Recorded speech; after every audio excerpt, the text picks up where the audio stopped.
지난주 경기도 안성에서 경악할 만한 일이 벌어졌습니다. 최정아 기자님. 네, 저녁 시간 손님들이 커피를 마시면서 대화를 나누고 있던 한 카페 안으로요. 한 불청객이 아주 거칠게 들이닥쳤습니다. 어머.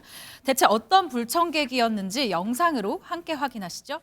한 카페 주차장, 승용차 한 대가 카페를 향해 오더니 멈추지 않고 어머! 그대로 돌진합니다. 왜요? 유리로 된 출입문이 부서지면서 유리 세상에. 파편이 사방으로 튀는데요. 네. 그런데 급히 차량을 후진하던 운전자 방향을 틀더니요. 사람이 있는 창가를 향해서 어머. 다시 한번 이렇게 돌진을 합니다. 어머 세상에. 카페 안에 있던 손님들이 황급히 몸을 피하는데 그 순간 그 자리로 차량이 어머. 뚫고 들어오는 건데요. 어머. 운전자는 전진과 후진을 계속 반복하면서 총 5차례나 돌진을 했습니다. 아니 이게 대체 무슨 일이지? 지금 보세요. 가게 내부는 저렇게 아수라장이 되고 말았습니다. 무슨 폭격 맞은 것 같잖아요. 근데 저 영상을 보면 최진봉 교수님 처음은 우리가 딱 봤을 때 처음은 뭐 이렇게 운전 조작 미숙이구나 뭐 그 정도로 의심할 수 있었지만 이걸 왔다 갔다 5차례라뇨 세상에. 그러니까요. 그래서 일반적으로 볼 때 이거는 실수가 아니라 고의가 아닌가 이런 얘기가 나올 수밖에 없습니다. 말씀하신 것처럼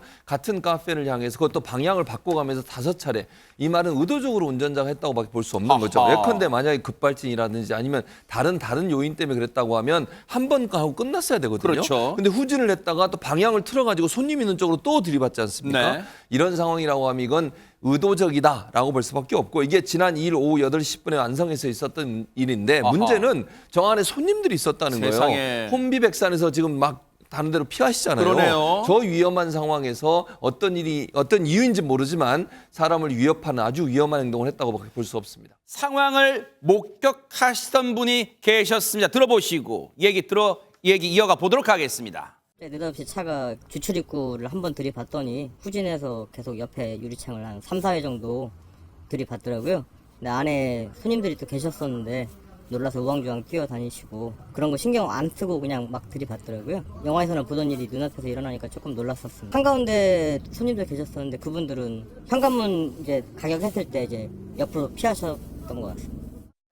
이 사건은 신고를 받고 출동한 경찰이 바로 이 50대 운전자를 현행범으로 체포했습니다. 아하. 예, 그런데 더 놀라운 사실이 있는데요. 네. 경찰이 한 음주 측정 결과 이 운전자의 혈중 알코올 농도는 0.06%로 면허 정지에 이를 어머, 정도의 세상에. 농도였다고 합니다. 네. 음주 운전을 한 것도 용서받지 못할 짓인데 세상에 사람입니까? 사람이에요. 사람이 뻔히 카페에 있는 걸 보고도 차를 후진했다가 사람 왼쪽으로 틀어서 그들 들이받아요. 이게 사람이 할 짓이에요. 관련해서 경찰 얘기 들어보시고 이어가 보도록 하겠습니다.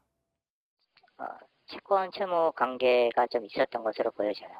그러니까 두 분의 주장이 서로 다르시죠. 가해자는 채권이 있다. 그 피해자는 채무가 없다. 구속영장은 발부가 된 상황이에요.